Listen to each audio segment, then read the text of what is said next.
Bueno, hola. En este video les voy a hablar de tipo culposo o tipicidad culposa.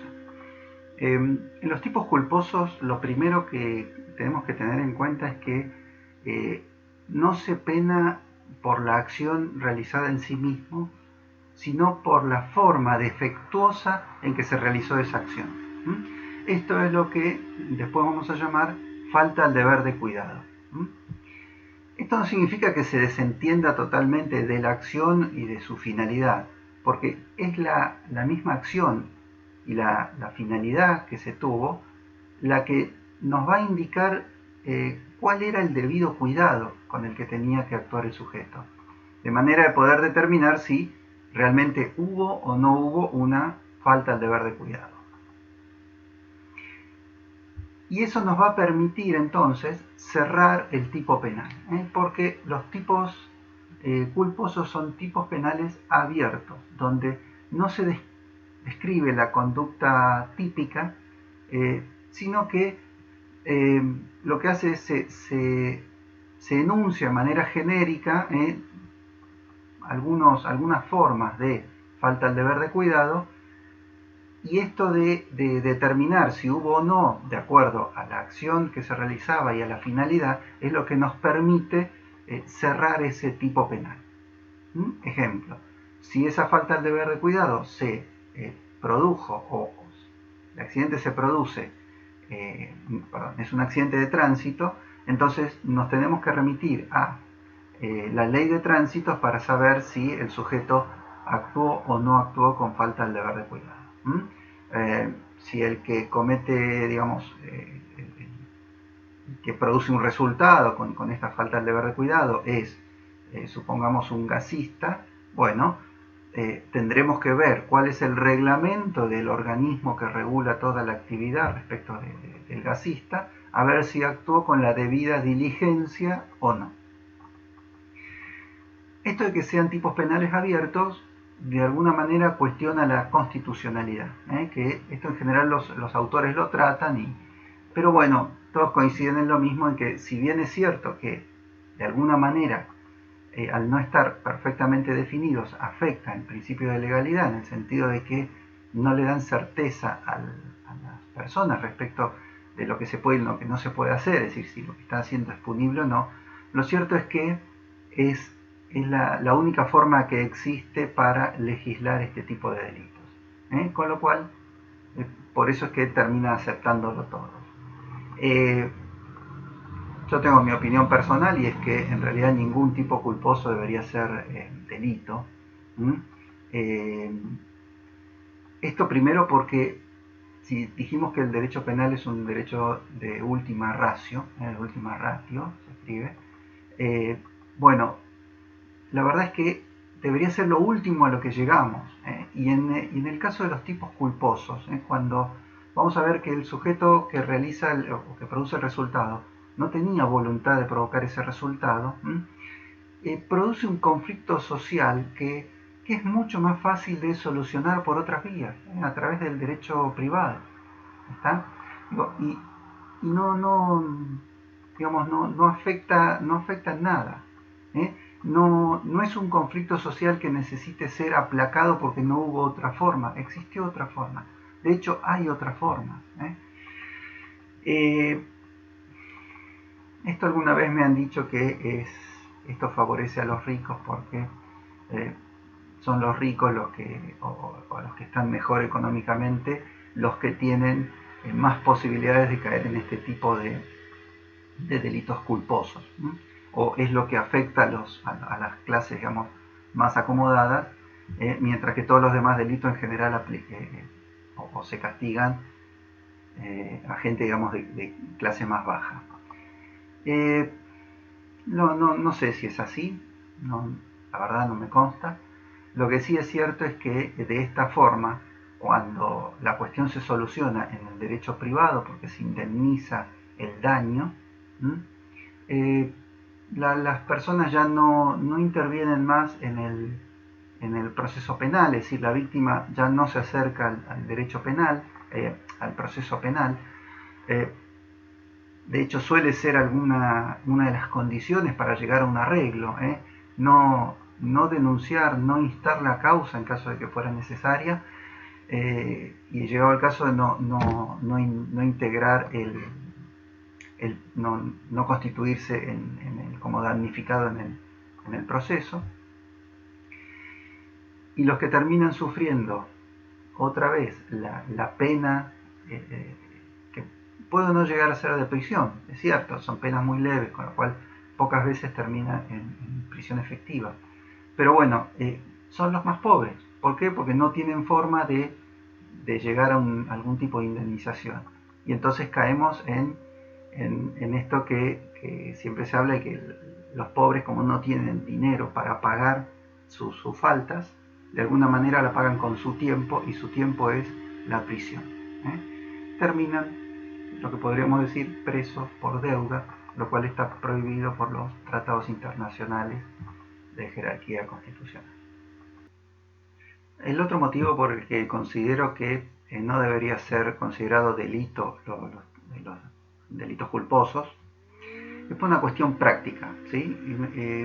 Tiene que ver con la cantidad de recursos que se utilizan para esto y que podrían ser utilizados para otro tipo de delitos, para investigar y perseguir otro tipo de delitos mucho más graves, como homicidios, delitos sexuales, narcotráfico. Hay una gran cantidad de recursos humanos, recursos materiales, espacio físico, destinado a todo lo que son delitos culposos, que, como les decía antes, la mayoría de las veces se soluciona a través del derecho privado y no genera mayor conflictividad social, es decir, no hay un conflicto social para aplacar, para de alguna manera morigerar. Entonces es una pérdida de recursos increíble. Y por otro lado también vamos a ver hacia el final del curso institutos como la suspensión del juicio a prueba, que todos conocen como probation, o la condena condicional, que es cuando a un sujeto le dan una condena de 3 años o menos, entonces la dejan en suspenso, no va a estar efectivamente preso. Y la verdad es que son institutos que se dan para cuando un sujeto tiene un primer encuentro con la justicia penal, y es como para darle una segunda oportunidad. Y la verdad es que se terminan utilizando estos institutos para resolver todas estas cuestiones, la mayoría de las cuestiones culposas. Entonces, no es perder una oportunidad, es perder una oportunidad que realmente debería darse a quienes realmente con dolo resolvieron o, digamos, afectaron al bien jurídico un tercero, y, digamos, eso pese a saber que estaba tipificado y amenazado de pena esa conducta. Entonces, yo por todos estos motivos considero que en realidad ni siquiera debería ser delito los tipos culposos. Claro, uno dice, bueno, pero en tal caso el médico terminó matando por su... Bueno, esa persona, créanme, el proceso penal termina en 2 años de prisión en suspenso. No va a ir preso. Lo que más le afecta, lo que más le molesta es que le quiten la matrícula. Pues podrían quitarle la matrícula. Eso es una pena mucho más grave, mucho mayor. Lo siente mucho más la persona. Al que comete al que tiene un accidente de tránsito, bueno, se le podría sacar la licencia de conducir por 5 o 10 años. Digamos, sin necesidad de que esto se maneje en el fuero penal. Bien, pero al margen de eso, lo cierto es que los tipos culposos no tienen una definición en la parte general del código. Para buscar una definición de tipo culposo o algo que de alguna manera los defina, tenemos que ir a cada tipo en particular, en la parte especial. Y así vemos, por ejemplo, en el artículo 84, que es el homicidio culposo, o el 94, las lesiones culposas. Ahí vamos a ver que en general se los define diciendo que el que por imprudencia, negligencia, impericia, y estas son las 3 palabras que se utilizan en la mayoría de las legislaciones.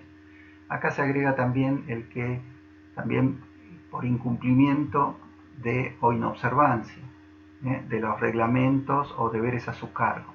También como es decir, si no cumplió los reglamentos y se produjo un resultado, habría una falta al deber de cuidado y estaríamos ante un tipo culposo. Bueno, lo cierto es que no todos los tipos penales tienen su contraparte culposa.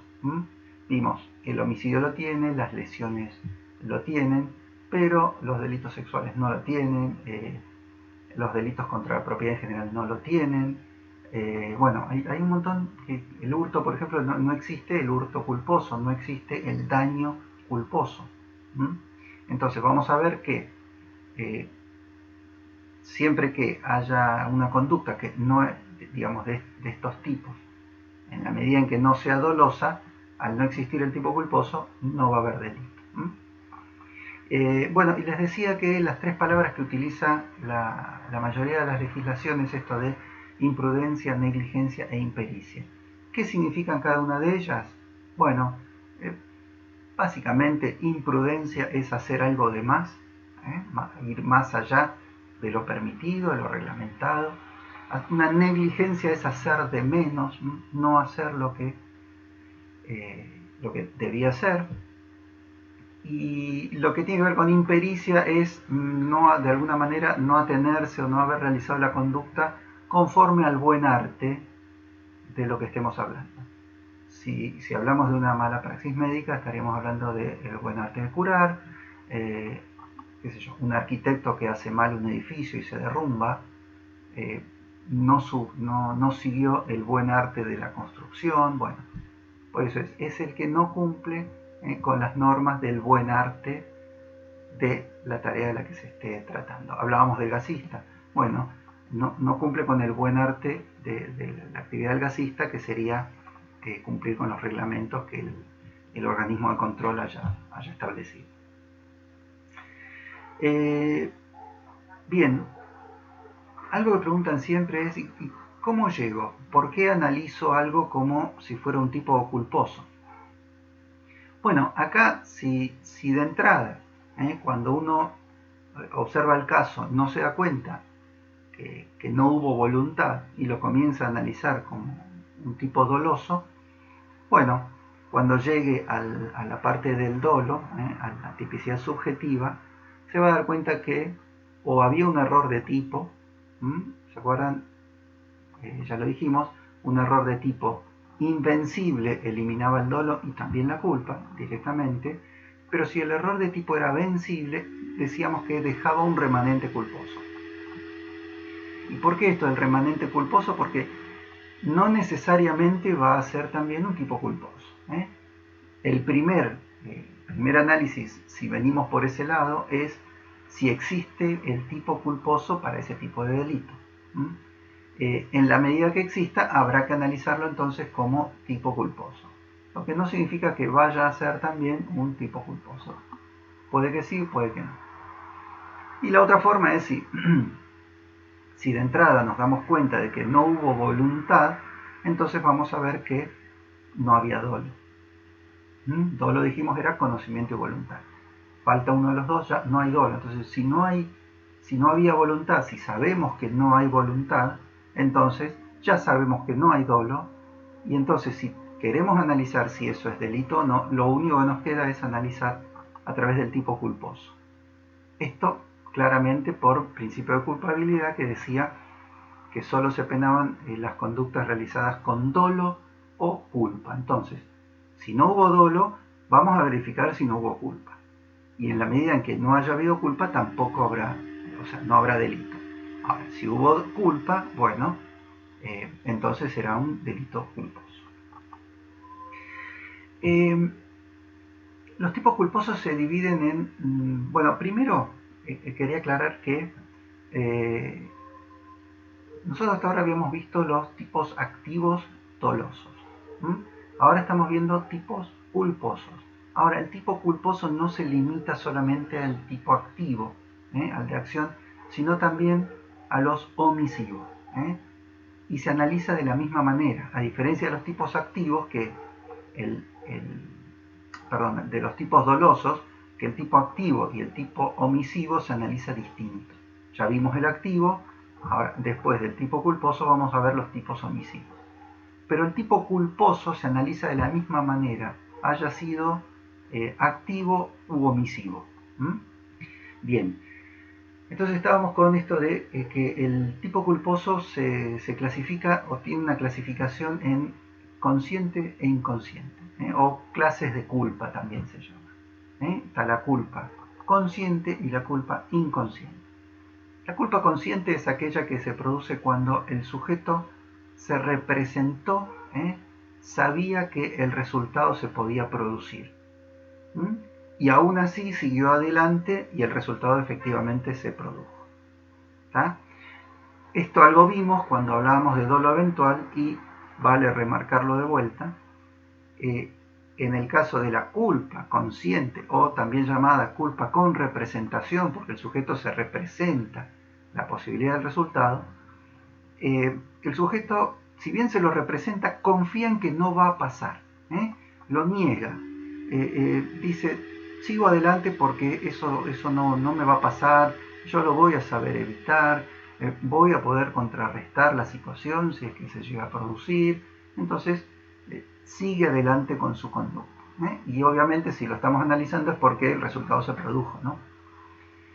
Y acuérdense, a diferencia del dolo eventual en el cual el sujeto también se representaba el resultado, pero en ese caso asumía ese resultado. En la eventualidad de que se produjera, lo asumía y decía, bueno, si se produce, que se produzca. Siempre decíamos el famoso la actitud no me importa. Por eso es que lo importante no es tanto la representación, que obviamente en el dolo eventual es imprescindible, sino la actitud que se adopte frente a esa representación. En la culpa consciente con representación, confía en que no se va a producir el resultado, en que va a lograr evitarlo, superarlo, y en el dolo eventual lo asume. Dice, bueno, en la eventualidad de que suceda, lo asumo, está bien, que pase. Bueno, y la culpa inconsciente, claro, es la que, o es aquella en la cual el sujeto ni siquiera se imagina que se puede producir el resultado. Ya vamos a ver cómo hay autores que consideran que este tipo de culpa no debería ser considerada delito, y otros todo lo contrario, asumen, creen que es la peor de las dos, porque de alguna manera manifiesta una desaprensión total del sujeto hacia el bien jurídico que se afectó. Es decir, tanto no le interesó que ni se imaginó que lo podía afectar, mientras que en la culpa consciente sí se representó. Es un sujeto que no es tan descuidado, no es tan desaprensivo. El único defecto que tuvo es que confió en que no iba a pasar, confió en que lo iba a poder evitar y finalmente, claro, no pudo. Bueno, ahora vamos a ver entonces los elementos típicos, es decir, qué elementos tienen que, estar presentes para que podamos decir que hay un tipo culposo y que entonces ese tipo culposo es típico. Bueno, lo primero, la acción, claro.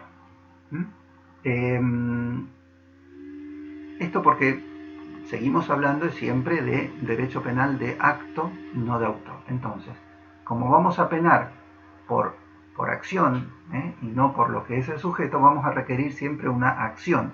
Más allá de que en este caso, como yo les decía al principio, no penamos por la acción en sí, sino por la forma defectuosa en que se realizó la acción. Pero tiene que haber una acción desarrollada de manera defectuosa. Obviamente que es una acción u omisión, y lo importante de este elemento es que de alguna manera, como ya les decía, nos orienta respecto de cuál es el debido cuidado que debe tener el sujeto que la realiza, para saber entonces si actuó con la debida diligencia o no, o actuó con falta del deber de cuidado. El segundo elemento es, claro, la falta del deber de cuidado. que, como ya habíamos visto, es el motivo por el cual se castiga. Sin esta falta al deber de cuidado, por más que haya un resultado, que vamos a ver que también es indispensable, no va a haber tipo culposo.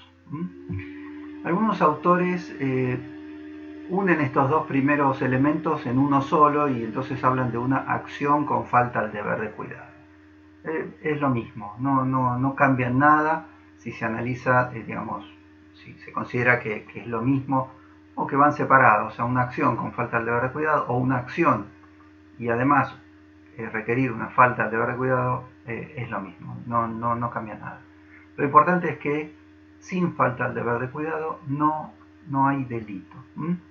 Siempre recuerdo hace unos años un alumno, antes de empezar a hablar este tema, nos preguntaba, decía, ¿cómo podía ser? Había un vecino de él que había atropellado a una persona, ¿sí? y que no lo habían penado, no había tenido ni siquiera un proceso penal. Bueno, yo lo que le planteé, dije, bueno, sin haber visto la causa, ¿no? Le dije, mira, lo más probable es que el sujeto haya cumplido en ese momento, estaba cumpliendo con todas las normas de tránsito. Entonces, si no se apartó en nada de lo que marca la norma en ese caso, no había falta del deber de cuidado. Y entonces, si no hay falta del deber de cuidado, no va a haber un delito culposo. Y después, como dije antes, un conflicto social que se resolverá de otra manera, como deberían ser todos. Bueno, el tercer elemento, claro está, es el resultado. El resultado es indispensable también para que haya un tipo culposo. No puede haber un tipo culposo sin resultado. Por más falta del deber de cuidado que haya. Imagínense un sujeto que trabaja en la construcción en altura. Y vamos a suponer que hay una norma que dice que el que trabaja a más de 10 metros de altura tiene que tener todas las herramientas atadas, sujetadas con algún cable para que, o por si se le cae, que no caiga y que podría lastimar a alguien. Bueno, un sujeto está trabajando, supónganse, en una construcción, en un 10º piso, y está martillando algo y el martillo no lo tiene atado al cuerpo. Bueno, hasta ahí no pasó nada, ahí no hay un delito culposo. Ahí habrá, si lo observa alguien de la empresa, podrá sancionarlo por no haber cumplido por no cumplir con la norma que establece que las herramientas tienen que ir atadas. Si lo ve un inspector del gobierno, podrá hacerle una multa a la empresa incluso, ¿por qué? Porque no obliga a sus empleados a cumplir con la normativa, bueno, pero no va a haber un delito, no va a ser un tipo culposo. Es más, imagínense que se le cae el martillo. Bueno, el martillo cae esos 10 pisos, cuando llega abajo, nada, ni siquiera había algo que se rompe. Cae en la tierra, no ocasiona exactamente nada. Estamos en lo mismo que antes. Se lo podrá sancionar, dar un apercibimiento, pero eso no va a ser considerado delito. Bien, el siguiente elemento es el que se llama nexo de determinación. El nexo de determinación es el que de alguna manera relaciona la falta al deber de cuidado con el resultado. Fíjense, es como entre la acción y el resultado del tipo doloso activo había un nexo de causalidad, porque tenía que haber una relación causa-efecto. Acá no tiene que haber una relación causa-efecto, sino que, porque claramente la acción que realiza puede o pudo no haber sido la que, digamos, fue causa del resultado, sino que es la falta al deber de cuidado lo que resulta determinante para la producción del resultado. De manera que si uno quitara la falta al deber de cuidado, el resultado no se produciría. En ese caso vamos a decir que hay una falta al deber, que hay un nexo de determinación. Y tal como les decía, la forma que verificamos si hay o no hay nexo de determinación es haciendo una supresión mental. Es decir, mentalmente eliminamos la falta al deber de cuidado, Suponemos que el sujeto realiza la conducta con la debida diligencia y entonces observamos si el resultado se produce o no. Si el resultado se produce igual, quiere decir entonces que no hay nexo de determinación. La falta al deber de cuidado no fue lo determinante para la producción del resultado. Mientras que si el resultado desaparece cuando eliminamos la falta al deber de cuidado, entonces claramente es la falta al deber de cuidado la que, esa forma de realizar la acción con falta al deber de cuidado, es lo que provocó el resultado. El ejemplo que damos siempre es el guardabarrera, se llama así, es un sujeto que va a cumplir con su turno durante el día cansado, sin haber dormido la noche anterior. Entonces, cuando llega el momento de bajar la barrera, si quedó dormido, no la baja, y entonces cuando un auto pasa confiado porque la barrera está levantada, viene un tren también confiado en que la barrera estaba baja, atropella el auto y mueren los dos ocupantes del auto. Claramente, si vemos una relación de causalidad, lo que causa la muerte es el choque del tren con el auto, no es el bajado o no bajado de barreras.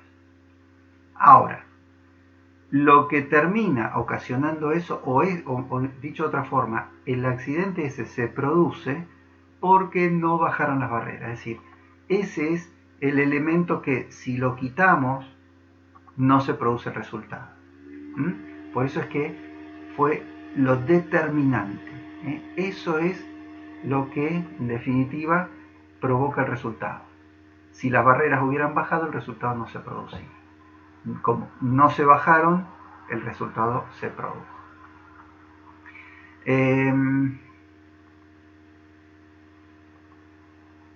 Bien, acá esto es importante. En todos los demás, tanto en la acción, la falta de deber de cuidado y el resultado, claramente lo que tenemos que determinar es si hay o no hay acción y cuál es, si hay o no hay falta del deber de cuidado y cuál es la falta del deber de cuidado, si hubo o no hubo resultado y en caso de que haya habido, cuál fue el resultado. En el nexo de determinación es solamente si hay o no hay, es un sí o no. Si hay nexo de determinación, entonces hay una relación entre la falta del deber de cuidado y el resultado. Si no, no la hay y claramente no hay delito. Bueno, el quinto elemento se llama previsibilidad. La previsibilidad tiene que ver con si el sujeto podía o no podía prever el resultado. Y fíjense que no estamos hablando de si lo previó o no lo previó. Eso nos lleva a las clases de culpa que habíamos visto, que era la culpa consciente e inconsciente. En la consciente previó el resultado, en la inconsciente no lo previó. Acá en la previsibilidad no analizamos si lo previó o no lo previó. Lo que vamos a analizar es si él, de acuerdo a o teniendo en cuenta sus características personales, pudo haber previsto el resultado. Claramente que si lo previó es porque lo podía prever y bueno, este requisito estaría, digamos, satisfecho, este elemento. Pero si no lo previó, la pregunta es, ¿podía preverlo o no podía preverlo? Pero el análisis se realiza de manera totalmente objetiva, porque no estamos dentro de la cabeza del sujeto observando, digamos, su percepción subjetiva de lo que sucedía. La percepción subjetiva sería si lo previó efectivamente o no lo previó. Acá lo que analizamos es si él, de acuerdo a sus características, podía o no podía preverlo. Y esto se analiza de manera objetiva. Supónganse que un sujeto entra a una habitación donde hay un fuerte olor a gas y enciende la luz. Bueno, todos saben que cuando hay olor a gas, o mucha gente sabe, que cuando hay olor a gas no se debe encender la luz porque, bueno, dos motivos. Primero, puede ser que la lamparita explote y eso produce un chispazo, y si hay mucho gas produce una explosión. Y por otro lado, cuando se enciende en el interruptor que está en la pared, también. A veces cuando uno enciende la luz se producen pequeños chispazos, que si hay mucho gas, eso alcanza para encender todo y producir una explosión. Imagínense un sujeto que toda su vida vivió en una casa donde tenían todo eléctrico, no había gas, no conoce el gas, no sabe lo que es el gas, nunca sintió el olor a gas. Abre una puerta, siente un olor raro, no sabe lo que es, enciende la luz. Claramente realiza la acción de encender la luz, lo hace con falta de deber de cuidado porque cuando hay olor a gas no hay que encender la luz, se produce un resultado porque explota todo. ¿Hay nexo de determinación?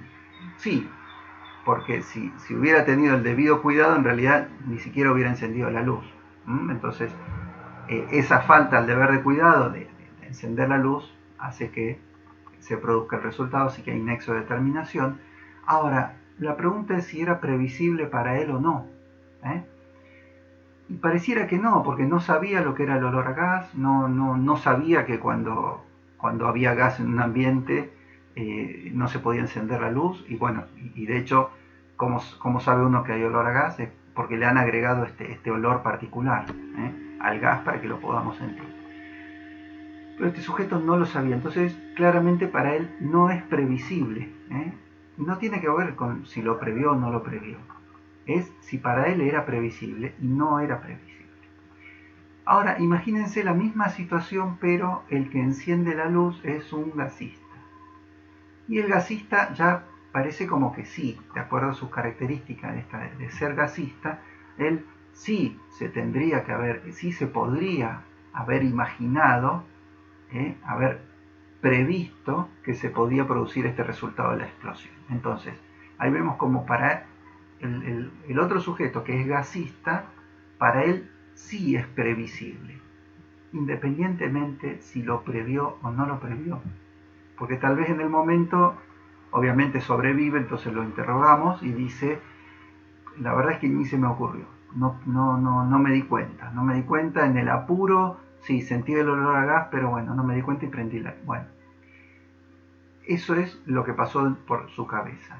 Y lo que vamos a decir es, bueno, fue una culpa inconsciente. Pero lo cierto es que para él era previsible. Entonces, la previsibilidad se analiza también de manera objetiva, como todos los elementos que vimos hasta ahora. Y como elementos subjetivos, el tipo culposo no tiene elementos subjetivos. El elemento subjetivo del tipo culposo es el que nos divide entre culpa consciente o con representación y culpa inconsciente o sin representación. Respecto a los autores, Silvestroni y Binder consideran que la previsibilidad sí es un elemento subjetivo. Pero esto es ¿por qué? Porque ellos consideran que hacen esta clasificación entre culpa consciente e inconsciente y consideran que lo que es culpa inconsciente no debería ser punible, que en realidad en nuestro derecho penal es punible. Entonces, ellos consideran que eso no debería ser punible, entonces como consideran eso, agregan la cuestión subjetiva y entonces sí dicen, si previó el resultado, entonces hay tipo culposo. Si no previó el resultado, es una culpa inconsciente, no hay tipo culposo, no es punible. Pero esa es la opinión de digamos, ellos dos. No es lo que pasa en la realidad, que ya les digo, es punible tanto la culpa consciente como la inconsciente. Por otro lado, Righi, que cita a Jacobs, y Zaffaroni, ellos opinan de esta manera, como yo les dije, que no hay tipicidad subjetiva, no hay elementos subjetivos en el tipo culposo. Se analiza todo de manera objetiva. Y el argumento que tienen es que dicen, bueno, si tanto la culpa consciente como la culpa inconsciente son punibles, son delitos, entonces no hay elementos subjetivos. O mejor dicho, no es que no haya elementos subjetivos. El tipo culposo tiene elementos subjetivos, pero son irrelevantes, porque solo nos llevan a esta división o a esta clasificación entre culpa consciente e inconsciente. ¿Sí? Eso, quería aclararlo. No es que no exista la cuestión subjetiva, sino que, digamos, no es relevante, es irrelevante. Y Zaffaroni opina igual, también como Righi y Jacobs, pero hace una aclaración y dice, bueno, esto de la previsibilidad, siendo que se va a tener en cuenta las características personales, entonces, de alguna manera, como se tiene en cuenta estos caracteres personales, estas circunstancias especiales en las que está la persona, entonces, bueno, dice, esto de alguna manera deja satisfecha la cuestión, digamos, subjetiva en el tipo culposo. Bueno, desde ya les anticipo, yo soy partidario de esto, al igual que el titular de cátedra. El resto de la cátedra opina que no es así, que la previsibilidad pertenece al tipo subjetivo de los tipos culposos. Bueno, yo ya di mi explicación de por qué considero que en realidad se analiza todo de manera objetiva. Acción, falta de deber de cuidado, resultado, nexo de determinación y previsibilidad. Porque lo que es subjetivo es si previó o no previó el resultado. Y eso solo nos lleva a la clasificación de culpa consciente o inconsciente. Y ambas son punibles. Entonces, digamos, la cuestión subjetiva es totalmente irrelevante. Y los únicos autores que la sostienen, como les decía, son Binder y Silvestroni, de los que les recomendamos nosotros, y ambos lo hacen desde la posición que después dicen que la culpa inconsciente no debería ser punible. Entonces ahí sí agregan o le dan relevancia a la tipicidad subjetiva en el tipo culposo, porque les determinaría si es consciente o inconsciente. Entonces, si es consciente habría tipo culposo y si no. Bueno, eso es todo. Recuerden, esto es una guía para que en base a esto puedan encarar la lectura de alguno de los autores, para que sepan más o menos cómo lo ve cada uno de los autores y cómo lo vemos nosotros en la cátedra. Cualquier consulta, como siempre, me la hacen a través del aula virtual.